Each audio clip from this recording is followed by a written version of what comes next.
One of the reasons why people enjoy reading books is because they can visualize the characters growing and changing into extraordinary people from a fantastic adventure. However, novels from Jane Austen made us realize that this exquisite growth and change can occur in daily life, especially in her novel, Pride and Prejudice. Welcome to the Regency era in England, where one king was replaced by another, society was deeply stratified, and wealth and social status were the driving forces for a marriage between two people. The Bennet family, like author Jane Austen, were in an upper middle class called the gentry, a group of people who were beneath the high-class aristocrats but high enough on the social ladder to mingle with them. Mrs. Bennet takes full advantage of this as she makes it her main goal to marry off her 4 daughters.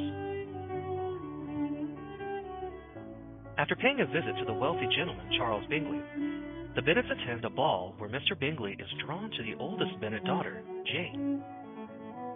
Mr. Bingley's best friend, Mr. Darcy, doesn't have as good a time as Mr. Bingley and makes things worse by snubbing a dance with the main protagonist, the second eldest Bennet daughter, Elizabeth.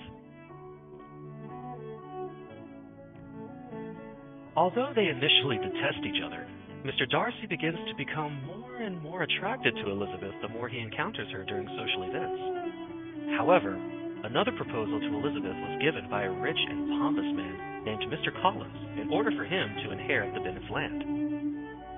Fortunately for Mr. Darcy, she turns him down, and he marries her best friend Charlotte instead for her to achieve financial stability.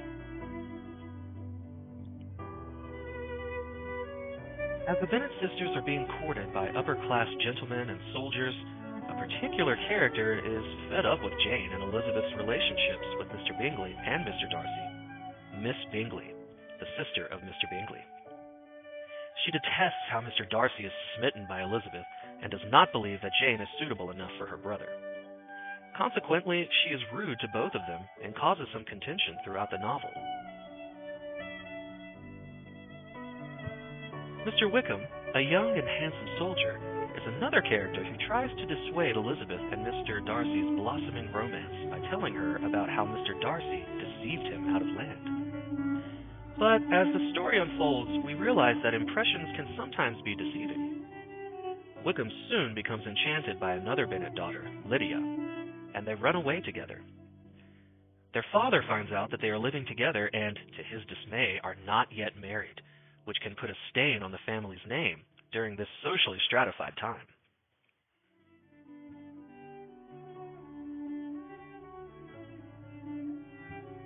After another run-in with the cruel Miss Bingley, Elizabeth finds out that Mr. Darcy played a role in steering Mr. Bingley away from Jane.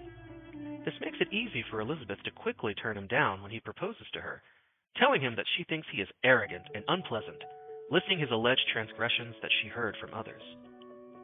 Will Mr. Darcy find a way to get back into the graces of Elizabeth? Or will Elizabeth's pride overshadow Mr. Darcy's as the prejudices of high-class society prevail? This relatable book is packed with themes of marriage, class, and overcoming one's own pride and preconceived notions to achieve growth and happiness. There doesn't need to be a harrowing journey to a faraway land or battling a dreadful monster. Sometimes all it takes is a closer observation of your own surroundings. I hope you enjoy it. Bye.